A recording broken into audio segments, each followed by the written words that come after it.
आराध्य देव के श्री चरणों में सत सत नमन।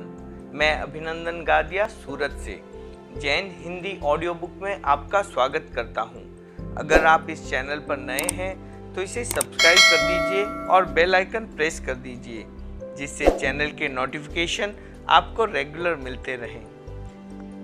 मेरा जीवन मेरा दर्शन आत्मकथा भाग 1, आचार्य श्री तुलसी, प्रकाशक आदर्श साहित्य संघ, न्यू दिल्ली। मेरे संरक्षक मुनि पूज्य गुरुदेव की कृपा से मुझे चरित्र रत्न मिला, संयमी जीवन जीने का सौभाग्य उपलब्ध हुआ। उस समय मुझे साधुचर्या का विशेष ज्ञान नहीं था, पर साधुत्व के प्रति सहज आकर्षण था। साधु जीवन की सफलता के लिए किए जाने वाले उपक्रमों की पूरी जानकारी नहीं थी, पर साधु जीवन में संभावित जो कष्ट मुझे बताए गए उन्हें लेकर मन में किसी प्रकार का भय नहीं था। गुरुदेव का सानिध्य मेरे लिए सबसे बड़ा सुख था। उनकी कृपा के अतिरिक्त मेरे मन में कोई विशेष चाह नहीं थी। मैं दीक्षित हुआ उस समय और भी कई छोटे साधु थे। बड़े संत सबका ध्यान रखते थे, पर मुझे ऐसा अनुभव होता कि मेरे प्रति सहज रूप में उनका अधिक वात्सल्य है।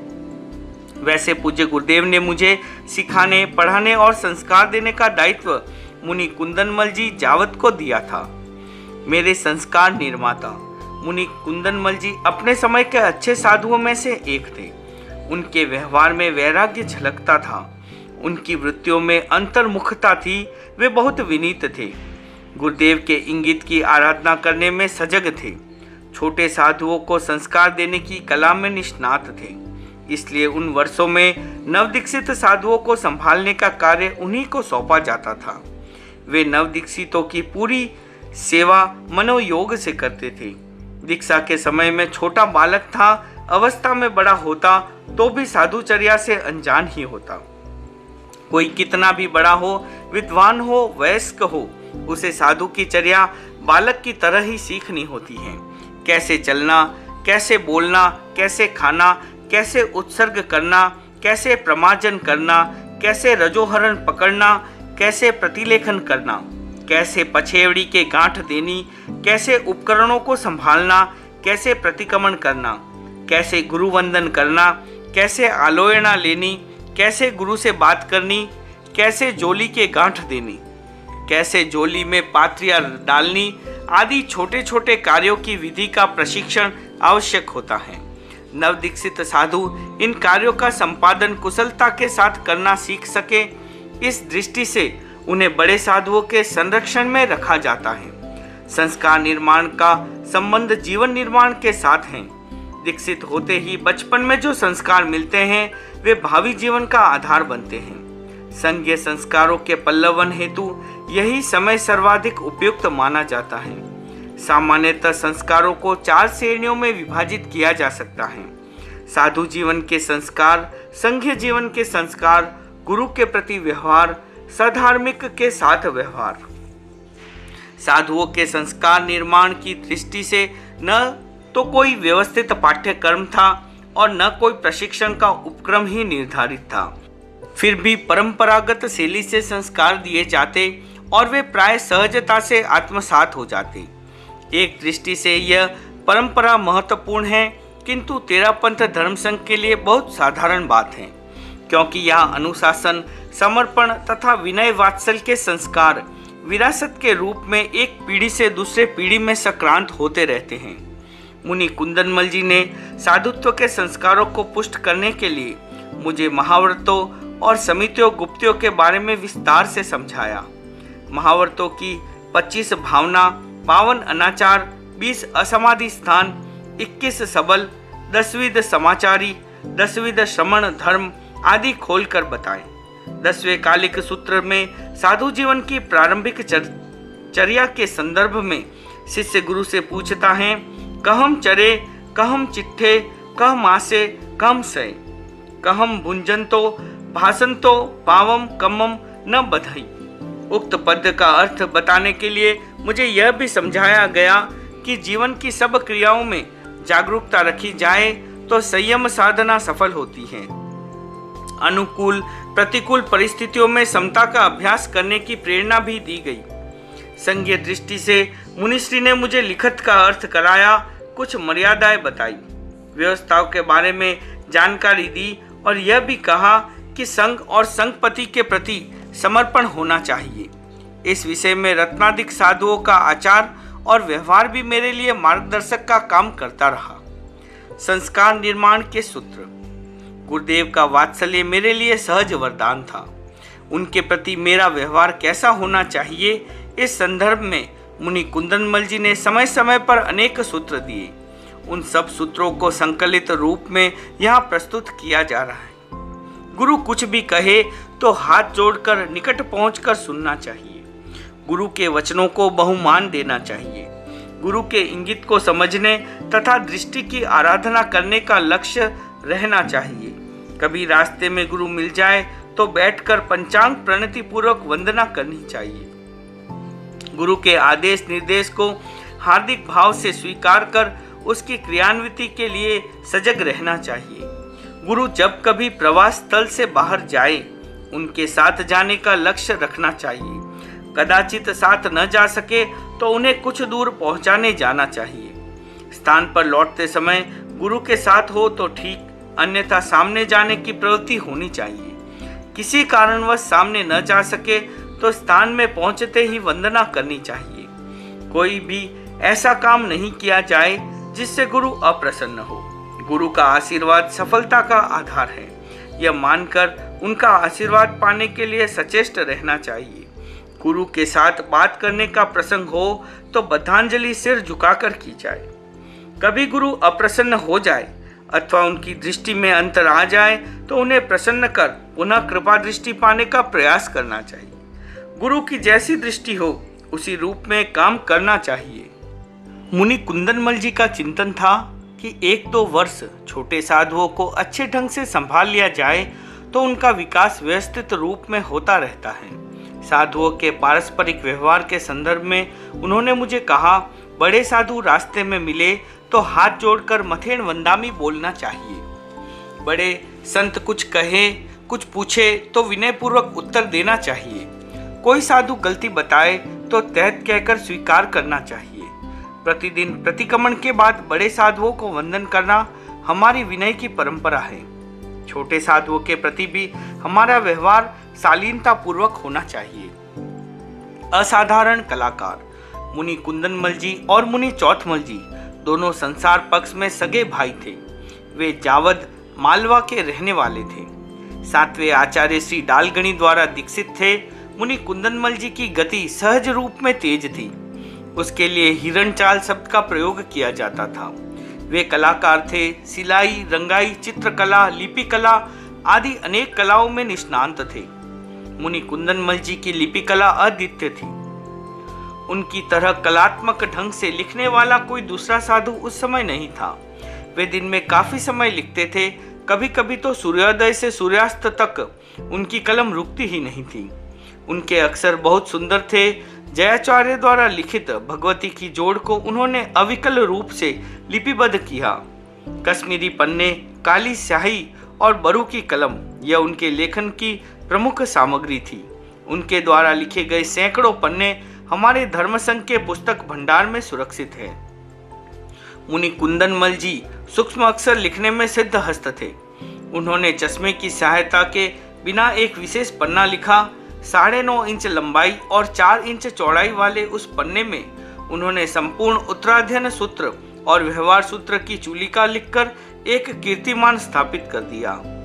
उस पन्ने के दोनों ओर 80,000 अक्षर हैं। वह पन्ना विक्रम संवत 1988 की दिवाली के दिन लिखकर पूरा किया गया। उस दिन बुधवार था। पूरा पन्ना लिखने में 54 दिन लगे थे। हमारे संपर्क में आने वाले नए लोग आज भी उस पन्ने को देखकर विस्मय विमुग्ध हो जाते हैं। कला का वह दुर्लभ नमूना विदेशी लोगों को विशेष रूप से प्रभावित करने वाला है। यंत्र युग में हस्तलिपि कला का यह रूप तेरापंथ की कला साधना का उत्कृष्ट उदाहरण है। विशिष्ट कलाकार कुंदन मुनि के सानिध्य में मैं ज्ञान आराधना के साथ साथ कलात्मक ढंग से जीने का प्रशिक्षण प्राप्त करने लगा। वे मुझे वत्सलता के साथ बहुत अच्छी तरह सिखाते और पढ़ाते थे। उनके प्रति मेरे मन में नैसर्गिक श्रद्धा और सम्मान के भाव थे। मुनि कुंदनमल जी एक जागरूक प्रहरी की तरह अपने दायित्व के प्रति सजग थे। उनकी देखरेख में मेरा जीवन बना। मुनि चौथमल जी भी मुझे बहुत वात्सल्य देते थे। उन दिनों बोझ भार की व्यवस्था का दायित्व उन पर था। वे मुझे बोझ की पाती नहीं देते थे। मैंने गुरुदेव से निवेदन किया तो उन्होंने मुनि चौथमल जी से कहा, तुलछू को पुट्ठा दे दिया करो। उसके बाद मुझे बोझ में गुरुदेव का पुट्ठा मिलने लगा। जीवन निर्माण में भ्राता मुनि का योग। मेरे जीवन निर्माण में मुनि चंपालाल जी का भी अविस्मरणीय योग रहा। वे मेरे संसार पक्ष से बड़े भाई थे। इस दृष्टि से मेरे प्रति उनके मन में सहज स्नेह था। मेरी दीक्षा में भी उनका पूरा हाथ था। परिवार को अनुकूल बनाकर तत्काल आज्ञा प्राप्त कराने में उनकी महत्वपूर्ण भूमिका रही। भ्रातृत्व के नाते उनका मन जितना स्नेहिल था, संरक्षक की हैसियत से उतना ही कठोर था। वे अनुशासन प्रिय व्यक्ति थे। मेरा समय आलस्य व प्रमाद में न बीते, इस बात के लिए वे अतिरिक्त जागरूक रहते थे। मुझे कमरे के भीतर सीखने के लिए बिठा देते और स्वयं चौकीदार बनकर बाहर बैठ जाते। वैसे काफी हद तक मैं स्वयं अनुशासित था, फिर भी बड़े भाई होने के नाते वे मुझ पर अपना नियंत्रण रखते थे। सीखने व चितारने की प्रेरणा भी देते थे। मैं उनसे संकोच करता था और उन्हें सम्मान भी देता था। उनकी इच्छा के प्रतिकूल कोई कार्य न हो, इस बात का पूरा ध्यान रखता था। अवस्था में छोटा होने पर भी मैं बड़ों की दृष्टि को समझता था। उस समय मेरे सहपाठी मुनि अनेक थे। उनसे व्यक्तिशः मेरा अधिक संपर्क नहीं रहा। गुरुदेव के पास पढ़ने और समझने तथा सीखने में उनके साथ मेरी प्रतिस्पर्धा चलती थी, पर मेरा उठना बैठना प्राय गुरुदेव के निकट होने से अन्य साधुओं से संपर्क सिमटता गया। लगभग 5 वर्षों तक किसी भी साधु के साथ मेरी घनिष्ठता नहीं हुई, फिर भी हमारे संबंधों में सहज माधुर्य था। ज्ञान यात्रा का प्रथम चरण।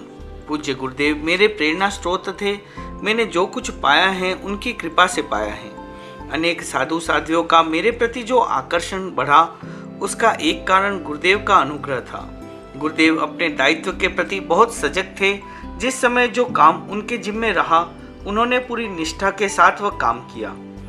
आचार्य पद का दायित्व संभालने के बाद उनके कार्यक्रमों में एक महत्वपूर्ण काम था बाल साधुओं का निर्माण की प्रथम भूमिका में वे साधुत्व के स्वरूप को समझाते और साधुचर्या में जागरूक रहने का निर्देश देते। उससे अगले चरण में उनकी प्रेरणा का बिंदु था ज्ञान के सिंधु में अवगाहन। ज्ञान के 2 रूप हैं, कंठीकरण और समझ विकसित न हो तो एक समय के बाद कंठस्थ ज्ञान भारभूत बन जाता है, किंतु समझ की भी एक उम्र होती है। कुछ अपवादिक घटनाओं को छोड़ दिया जाए तो यह मानना होगा कि बचपन में किसी भी विषय का ज्ञान सहज रूप से आत्मसात हो जाता है। कुछ लोगों के अनुसार ज्ञान तब तक आसानी से कंठस्थ होता है जब तक जीवन में निश्चिंतता होती है। उस समय सीखा गया ज्ञान जीवन भर उपयोग में आ सकता है। गुरु की छत्र छाया में चला ज्ञान यज्ञ। गुरुदेव मेरी प्रत्येक गतिविधि के नियंता थे। मुझे किस समय क्या करना है, अध्ययन किन ग्रंथों का करना है, कब पढ़ना है, कब सीखना है, किन ग्रंथों को कंठस्थ करना है, कब व्याख्यान देना है, कब लिखने का अभ्यास करना है, कब और किसे पढ़ाना है, आदि सभी गतिविधियों के लिए समय समय पर गुरुदेव से मार्गदर्शन मिलता रहता था। इसलिए मुझे अपने बारे में कभी किसी प्रकार की चिंता नहीं करनी पड़ी। गुरुदेव का दृष्टिकोण था, बचपन में अधिक समझने की स्थिति नहीं होती, उस समय कंठस्थ करने में सुविधा रहती है। इसी कारण गुरुदेव ने कंठस्थ ज्ञान पर बल दिया। उस समय पुस्तकें कम उपलब्ध होती थी, इसलिए हम हस्तलिखित प्रतियों का बोझ उठाते थे। गुरुदेव के निर्देश से जो ग्रंथ याद करते, उसकी प्रति मिल जाती तो उसे अपने पास रख लेते, अन्यथा लिखकर नई प्रति तैयार कर लेते। पूज्य गुरुदेव के मार्गदर्शन में मैंने उनके निर्देशानुसार ज्ञान यात्रा के प्रथम चरण में पदन्यास किया और क्रमशः आगे बढ़ता रहा। 11 वर्षों की इस संक्षिप्त यात्रा का प्रमुख विवरण अग्राकिंत है। विक्रम संवत 1982 1982-83 दीक्षा का प्रथम वर्ष, 10वें कालिक, सिंदूर प्रकर, भक्तांबर स्त्रोत, अभिधान चिंतामणि, शब्दकोश आदि। विक्रम संवत 1984 1984 दीक्षा का दूसरा वर्ष, ब्रह्म विध्वंसन के सूत्रपाठ आदि। 1985-86 दीक्षा का तीसरा चौथा वर्ष, सिद्धांत चंद्रिका आदि। 1987 दीक्षा का पांचवा वर्ष, प्रमाण नय तत्व लोकालंकार, षट दर्शन समुच आदि, रात्रिकालीन उपदेश। 1988 दीक्षा का छठा वर्ष, गणरत्न महोदधि आदि, रात्रिकालीन उपदेश। 1989 दीक्षा का सातवां वर्ष, भिक्षु शब्दानुशासनम के सूत्र, बृहद्वृत्ति का अध्ययन। 1990 दीक्षा का आठवां वर्ष, आचार्य सिद्धसेन दिवाकर विरचित कल्याण मंदिर स्त्रोत के द्वितीय चरण को लेकर समस्या पूर्ति के रूप में कालू कल्याण मंदिरम नामक संस्कृत काव्य की रचना। मध्याह्न में हरिवंश का व्याख्यान।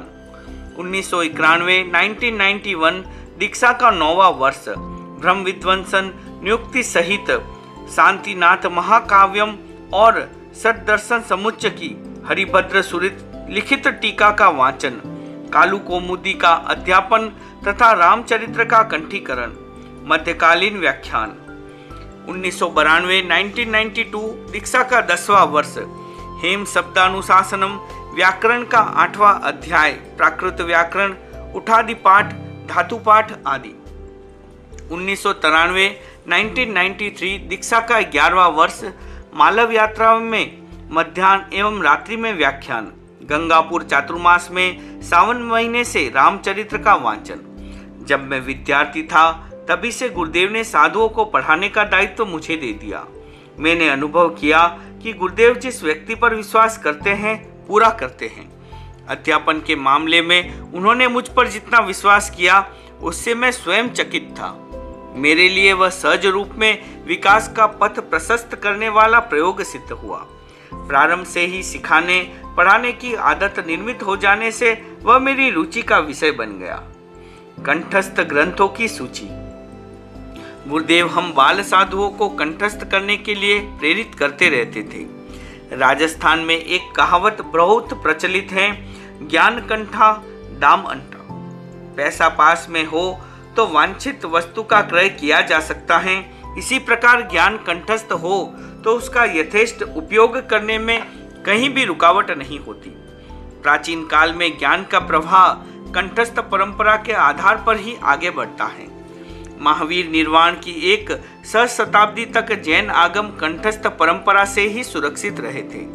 युग बदला, धारणाएं बदली, ज्ञान पुस्तकारूढ़ हुआ और उसको कंठस्थ करने की पद्धति पर प्रश्न चिन्ह लग गया।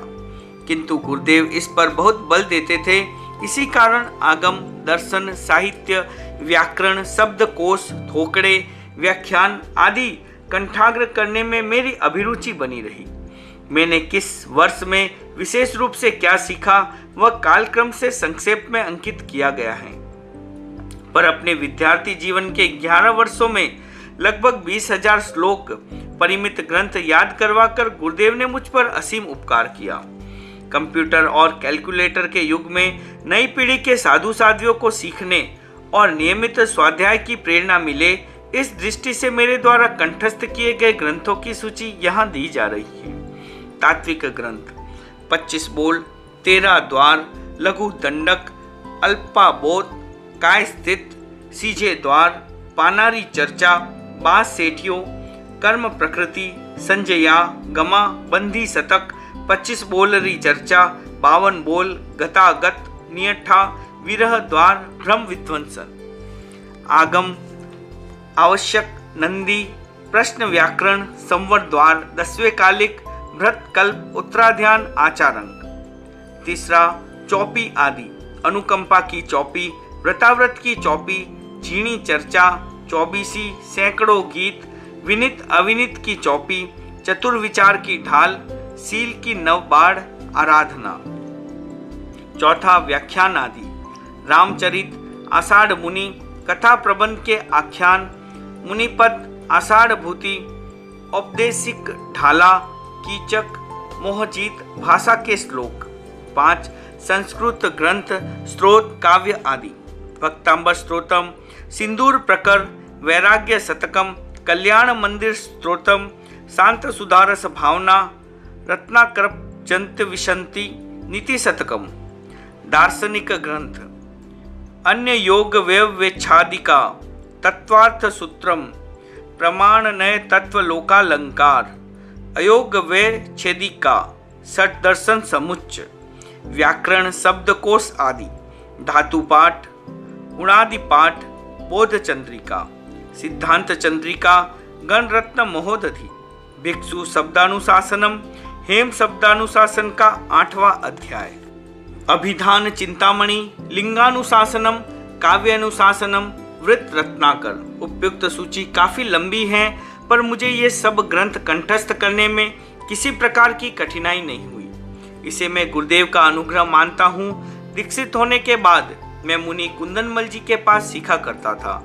कंठस्थ ज्ञान को सुनने का दायित्व भी मुख्य रूप से उन्हीं पर था। वे अपने दायित्व का निर्वाह की दिशा में पूरे जागरूक थे।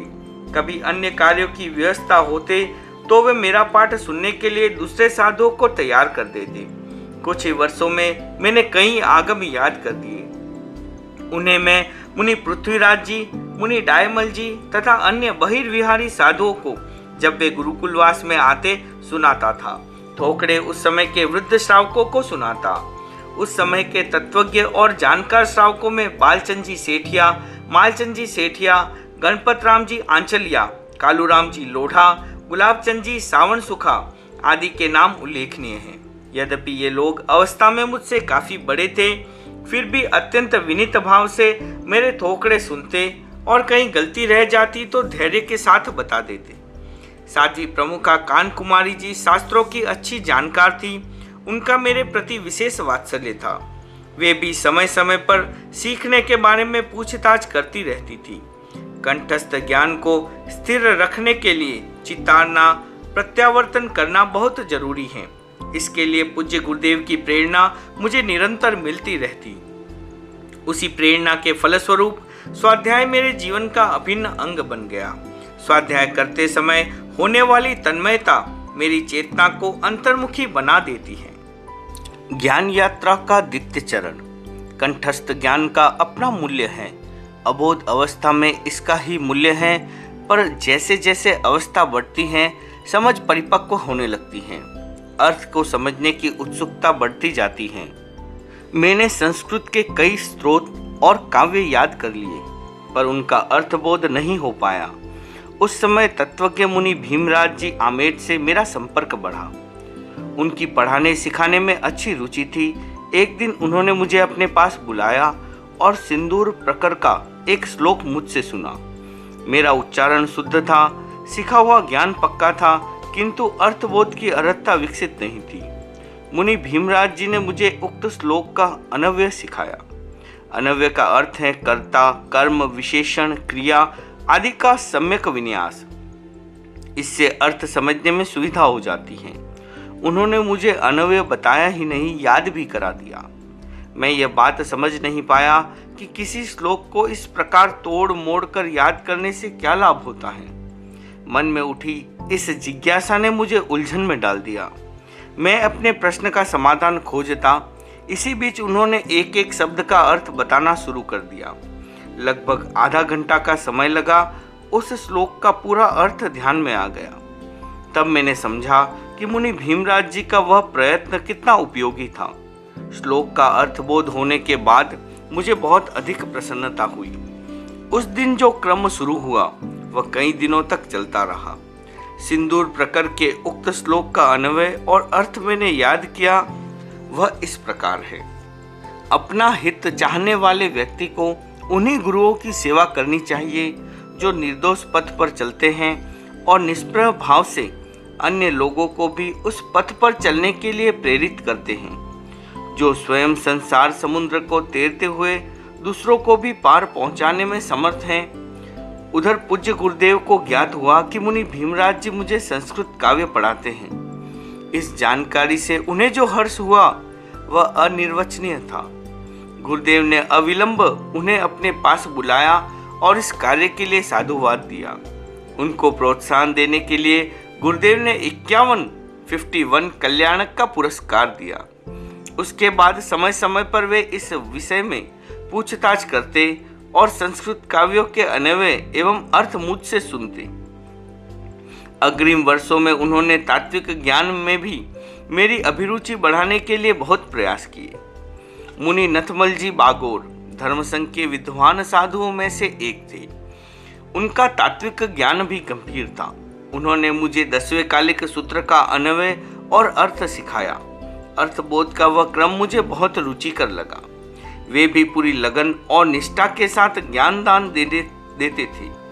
मुनि भीमराज जी और मुनि नथमल जी के संस्कृत ज्ञान से भी मैं बहुत प्रभावित हुआ। उस समय उनके पास जो कुछ पढ़ा वह इतना आत्मसात हो गया कि अब तक भी उसकी पूरी स्मृति है। 10वें कालिक सूत्र का 9वां और 10वां ये दो अध्ययन उस समय मेरे लिए बहुत अधिक प्रेरणा पत्र थे। प्रतिक्रमण साधुचर्या का एक अनिवार्य अंग है। प्रतिदिन सुबह शाम दोनों समय प्रतिक्रमण करने पर भी मुझे यह ज्ञान नहीं था कि इसका प्रतिपाद क्या है। मुनि भीमराज जी के पास मैंने प्रतिक्रमण की प्रत्येक पाठी के एक एक शब्द का अर्थ समझा।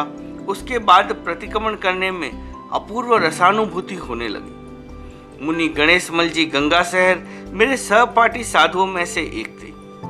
उनकी पढ़ने में बहुत रुचि थी। उन्होंने कई वर्षों तक मुनि मगनलाल जी की अत्यधिक जागरूक भाव से सेवा की। मैं जब नाममाला अभिधान चिंतामणि याद करता था तब वे अमरकोश कंठस्थ किया करते थे। यद्यपि उस समय अमरकोश सीखने का वातावरण नहीं था, फिर भी उन्होंने निष्ठा के साथ उसे सीखा।